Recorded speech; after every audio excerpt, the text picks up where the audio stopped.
하나님을 향해 가는 길이라는 제목으로 말씀 전할 때에 많은 은혜 받으시기 바랍니다. 오늘의 핵심 주제는 하나님을 바라보며 믿음의 여정을 걸어가자. 하나님을 바라보며 믿음의 여정을 걸어가자입니다. 오늘은 사순절 첫 주입니다. 사순절은 부활절까지 주일을 제외한 40일 동안의 기간을 말합니다.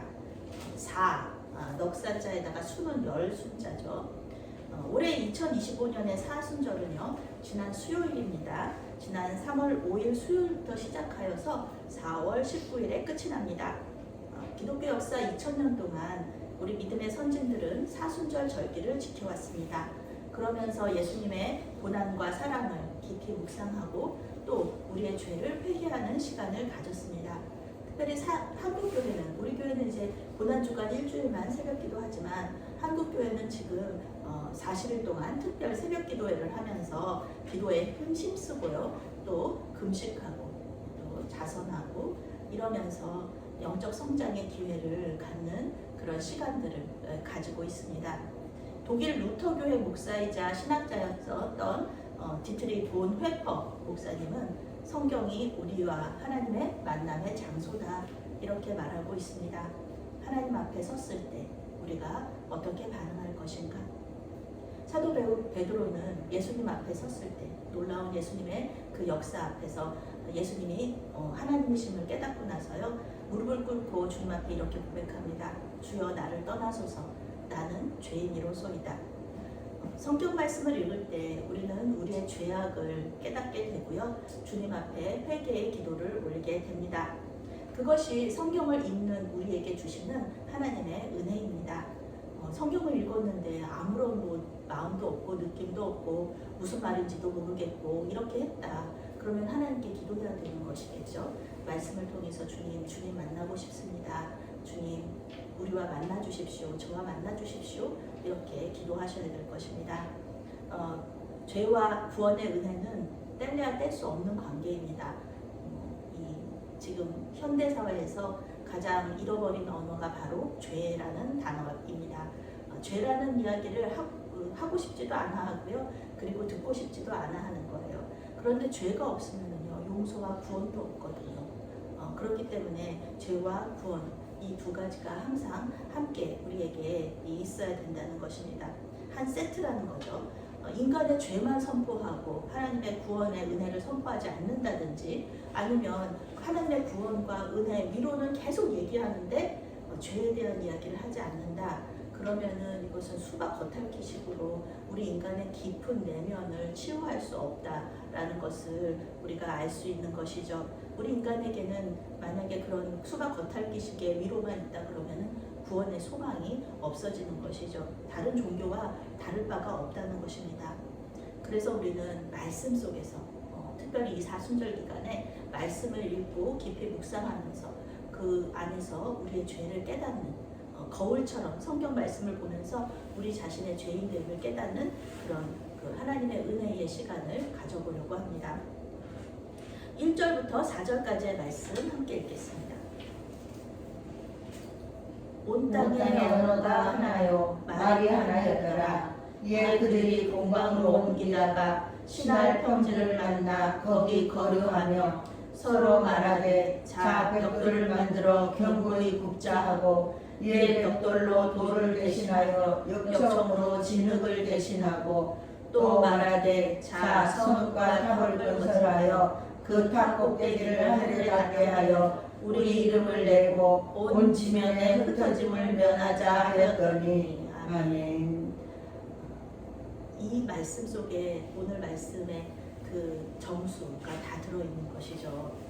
창세기 10장에 족보가 쭉 나오는데요. 그 족보가 이렇게 사람이 낳고 이 시간들이 전부 다 1000년의 시간이 걸렸다는 것입니다.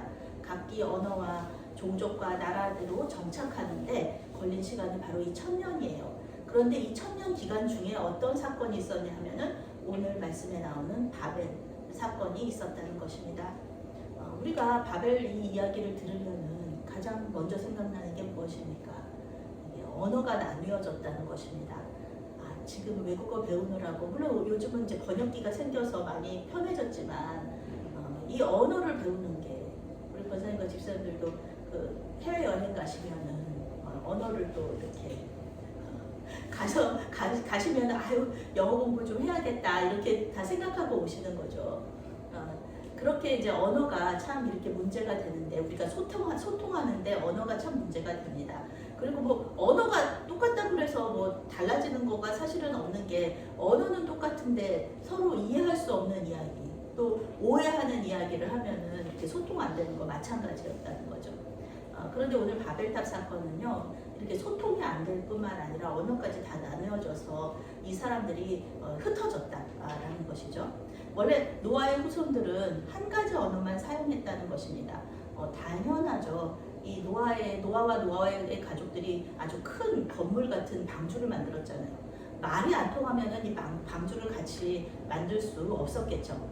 오늘 성경은 노아의 후손들의 언어가 원래는 하나였다라고 분명히 말하고 있습니다. 성경을 각 나라 족속의 언어로 번역하고 있는 대한성서공회에서요. 지구상에 2023년 말 기준으로 총 7,396개의 언어가 있다고 발표를 했습니다. 한 언어가 7,000개가 넘는 언어로 나누어졌다는 것이죠. 그런 이유를 성경은 인간들의 죄악과 하나님의 은혜다, 구원의 은혜에서 찾고 있습니다. 노아의 후손들은 생육하고 번성하며 땅에 충만하라 이 말씀을 계속해서 순종하면서요 흩어지고 있습니다.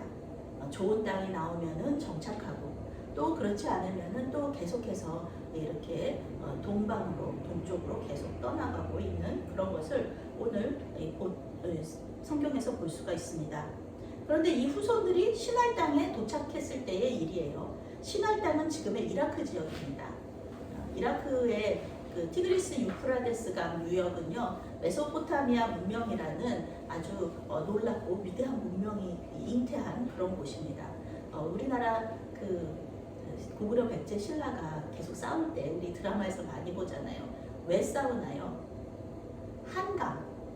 한강 유역을 이렇게 두고서 그 땅을 차지하려고 계속 세 나라가 싸우거든요.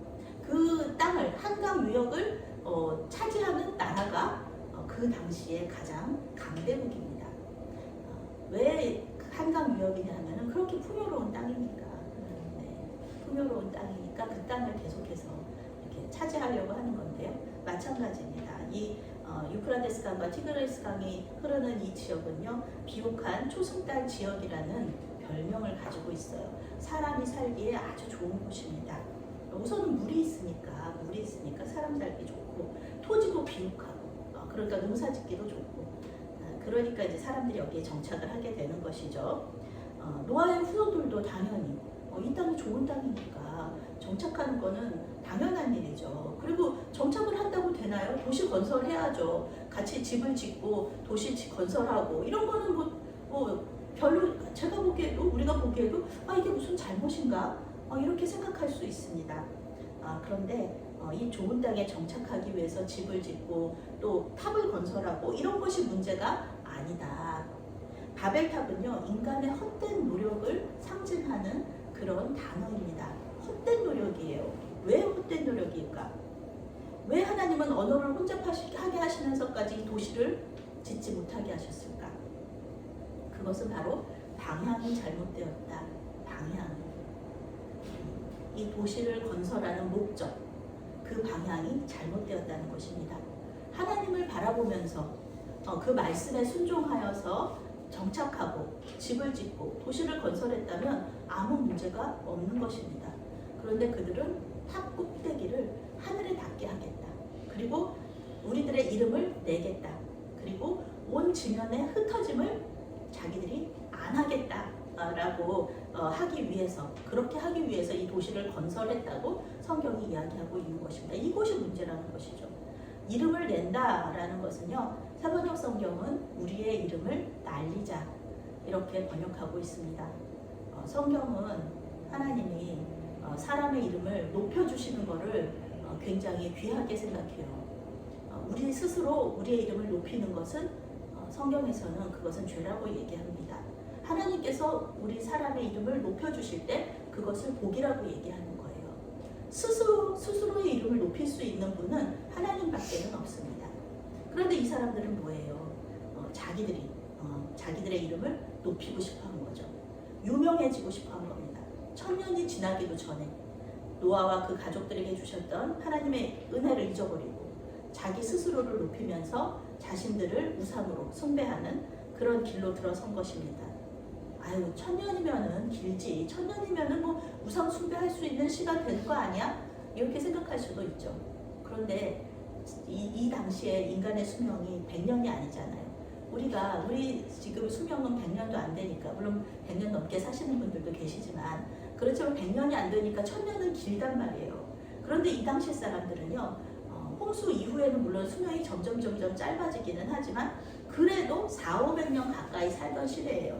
그러니까 한 세대, 두 세대가 지나가기도 전에 벌써 하나님을 향한 삶의 방향에서 벗어나서 자신들의 욕망, 자신들이 원하는 것을 향한 방향으로 바뀌어지는 것이죠. 이 욕망, 인간의 욕망, 이것이 우상이잖아요. 그들은 자신들의 이름을 높이고 흩어지라는 하나님의 말씀에도 불순종하기 위해서 탑을 쌓기 시작합니다. 탑 꼭대기를 하늘에 닿게 쌓겠다. 이거 얼마나 불가능한 일이에요. 우리 전 세계가 아무리 높은 그 탑을 쌓고 높은 건물을 짓는다고 해도 하늘에 닿지는 못하잖아요. 우리는 그것을 알고 있죠. 그런데 이 사람들은 아니에요. 탑 꼭대기를 하늘에 닿게 하고 싶어서 그것을 한다는 자체가 하나님처럼 되고 싶다는 말이거든요. 하나님처럼 되고 싶다. 그런 인간의 욕망을 드러내는 겁니다. 하나님은 높으신 분이니까 하나님을 높으신 분을 우리 낮고 낮은 인간과 같은 자리에 놓으려면 어떻게 해야 됩니까? 우리가 높아지든지 아니면 하나님을 낮추든지 둘 중에 하나죠. 그러니까 신을 낮추려면은 신을 인간의 자리까지 이렇게 낮추는 거죠. 그래서 그리스 로마 신화라든지 이런 거 보면은 하나님의 능력, 신의 능력, 그리고 신의 삶이 인간의 삶하고 거의 유사해요. 이 신을 이렇게 땅으로 끌어내리는 거죠. 그러면서 인간들이 높아지는 거죠. 이 사람들은 뭐예요? 이 사람들은 자기들이 높아지려고, 하나님만큼 높아지려고 하는 욕망을 가지고 이 탑을 쌓기 시작하는 겁니다. 하늘은 하나님의 영역이에요. 하나님께서 거하시는 곳이에요. 이 마음, 내가 하나님이 계신 곳까지 높아지리라, 이런 마음, 이 마음이 바로 내가 하나님을 이겨먹겠다라는 생각이죠. 하나님을 만나고 싶다는 열망이 아니에요. 나 정말 하나님 만나고 싶어. 그래서 나는 높은 곳에 올라가서 하나님 만날 거야 하는 열망을 가지고 탑을 쌓은 것이 아니다.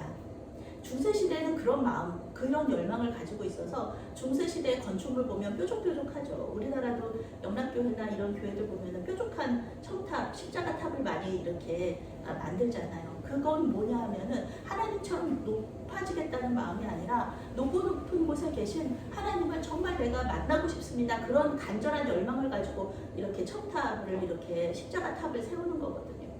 그런데 이 사람들은 그런 거 아니에요. 하나님과 동등등을 취하고 싶어서 그런 인간의 욕망이 바벨탑 건설로 드러난 것입니다. 5절부터 9절까지의 말씀 함께 읽겠습니다. 여호와께서 사람들이 건설하는 그 성읍과 탑을 보려고 내려오셨더라. 여호와께서 이르시되 이 무리가 한 족속이요 언어도 하나이므로 이같이 시작하였으니 이후로는 그 하고자 하는 일을 막을 수 없으리로다. 자, 우리가 내려가서 거기서 그들의 언어를 혼잡하게 하여 그들이 서로 알아듣지 못하게 하자 하시고, 여호와께서 거기서 그들을 온 지면에 흩으셨으므로 그들이 그 도시를 건설하기를 그쳤더라.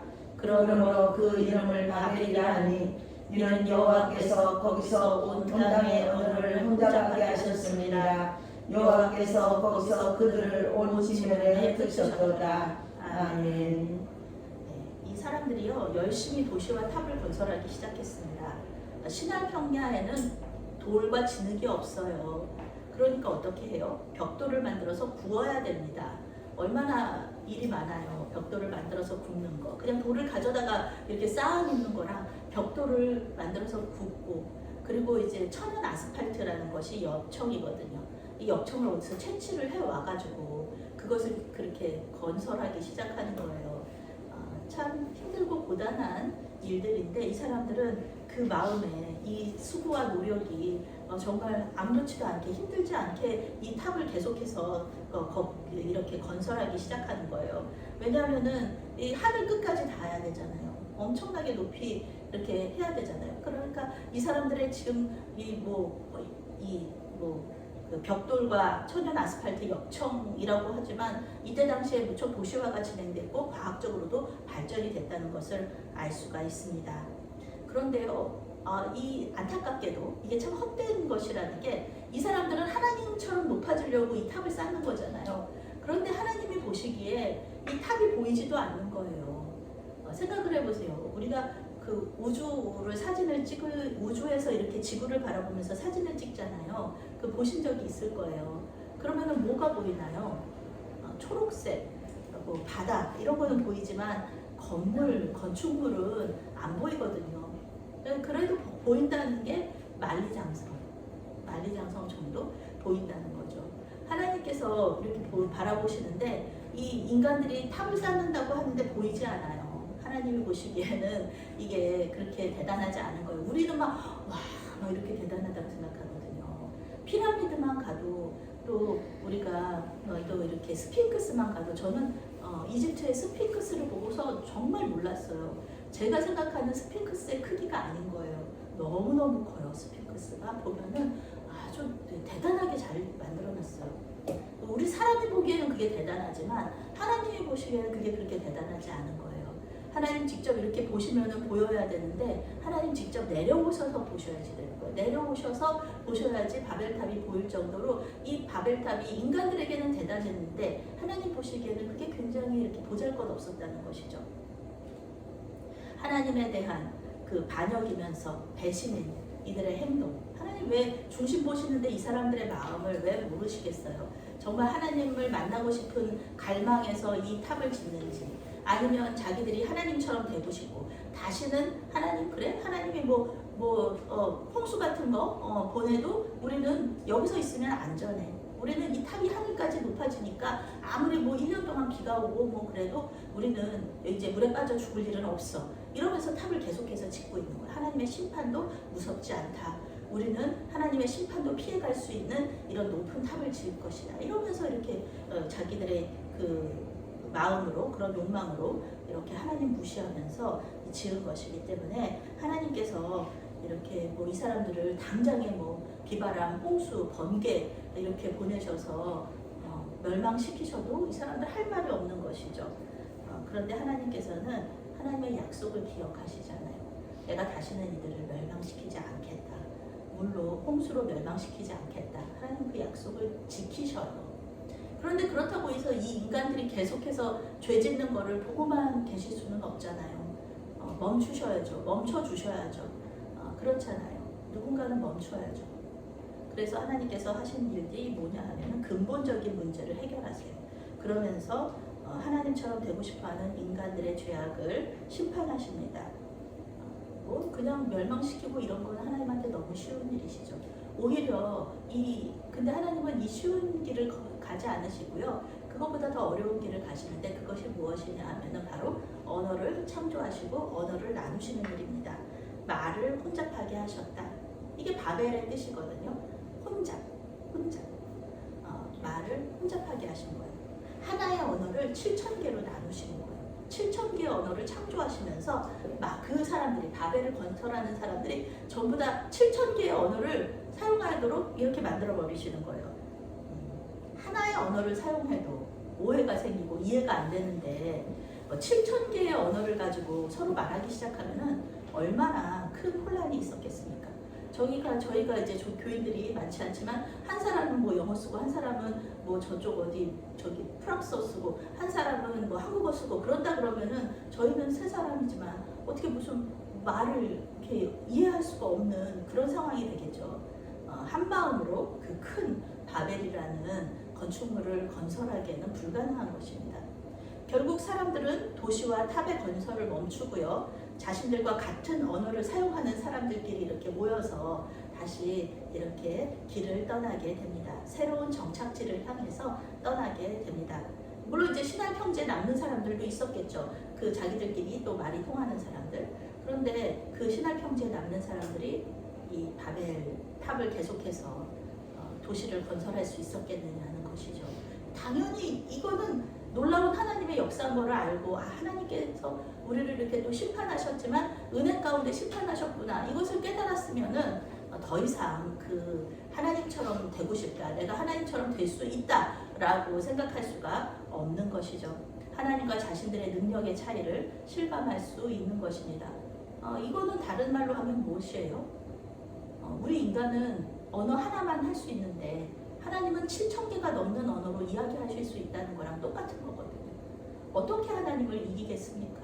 인간이 아무리 대단하고 위대하다고 해도 7,000개가 넘는 언어를 사용하는 사람은 없죠. 충분히 분노하고 심판하실 수 있는 상황에서 은혜와 자비를 베풀어 주시는 하나님의 사랑을 생각할 때 바벨탑을 계속해서 지을 수는 없었다는 것입니다. 그럼 모든 인간들이 전부 다 하나님을 향한 시선을 버리고 다 자기들의 욕망만을 바라봤느냐? 그것은 또 아니라는 것입니다. 27절부터 32절까지 말씀 함께 읽겠습니다.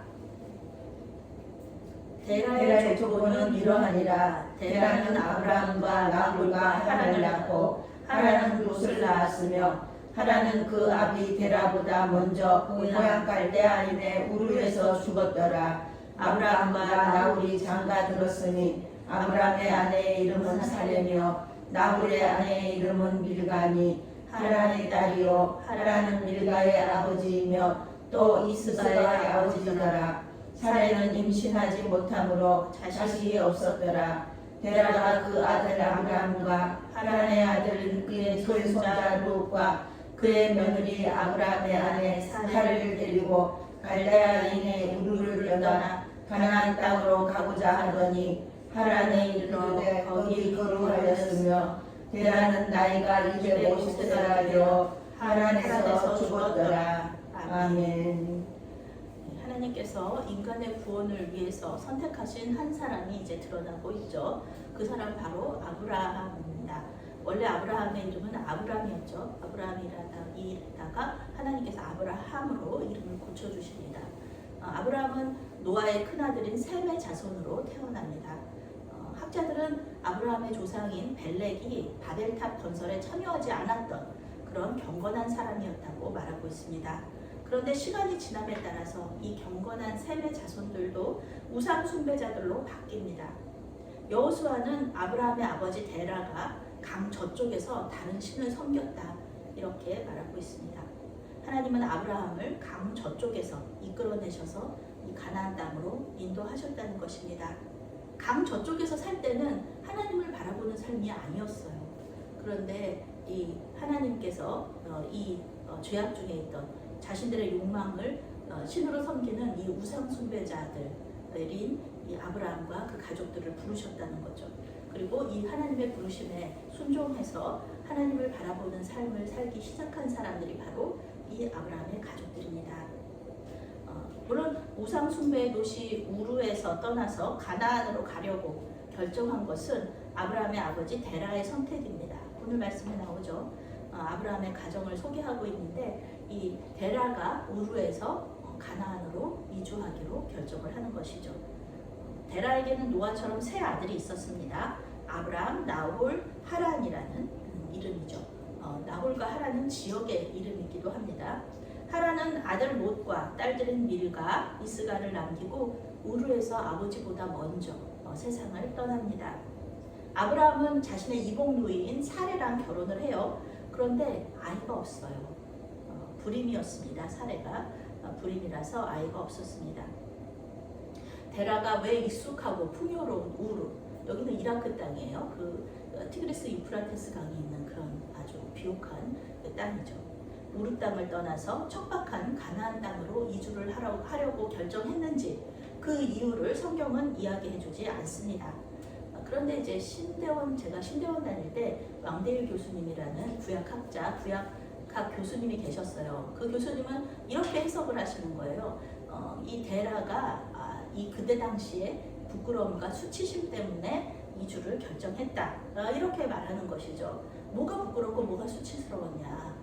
그때 당시의 문화 속에서는 자식이 먼저 죽는 것, 그것이 수치스러운 일이었고, 그 다음에 며느리이자 딸이잖아요, 사례는. 그런데 며느리이자 딸인 이 사례가 불임이었다는 거, 자식이 없었다는 거, 그것이 굉장히 수치스러운 일이었다는 거예요.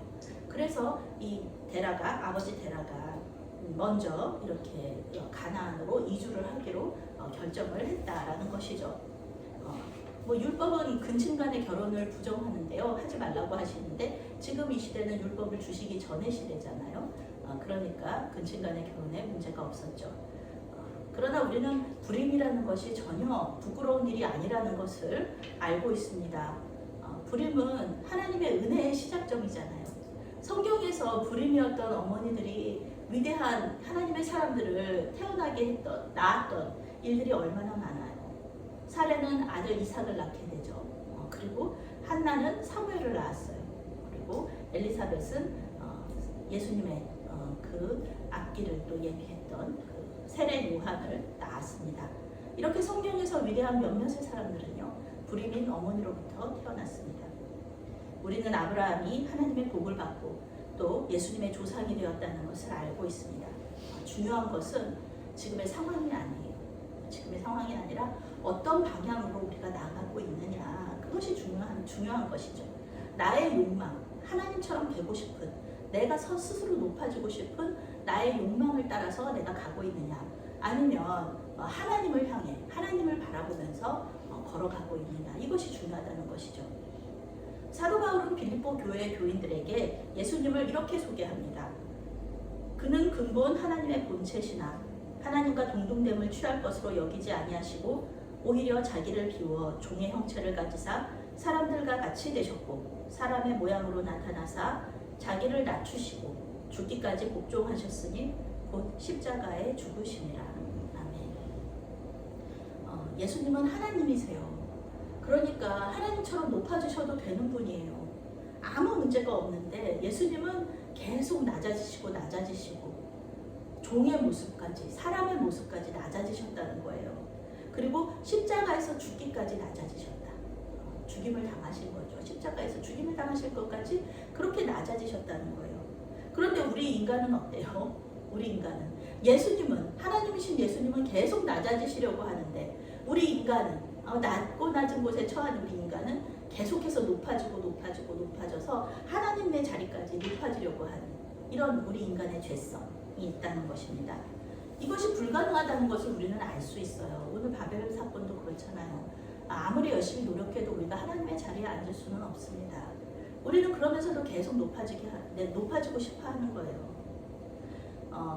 우리의 죄를 회개하고 또 주님을 바라보며 믿음의 여정을 계속하기로 결단하는 이 사순절에 낮아지는 은혜가 있기를 예수님의 이름으로 축원합니다. 아멘. 대접받고 싶은 마음 내려놓으시고요. 다른 사람을 나보다 낮게 여기면서 섬기시는 그런 시간이 되시기를 바랍니다. 아멘. 예수님은 마음으로 짓는 죄도 죄라고 하셨어요.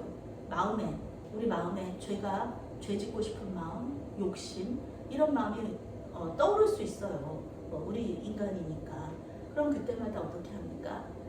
실제로 그것이 행동으로 나타나기 전에 그 마음의 죄들을 하나님께 올려드리면서 회개하는 시간이 되시기를 바랍니다. 아멘. 이러한 믿음의 훈련을 계속할 때 우리는 예수님의 마음을 가지게 되고요. 예수님을 닮는 그런 삶을 살게 될 것입니다. 낮고 낮아지신 예수님을 바라보면서 그분을 깊이 묵상하고 그분의 삶의 여정을 따라가시는 저와 여러분이 되시기를 바라겠습니다. 아멘.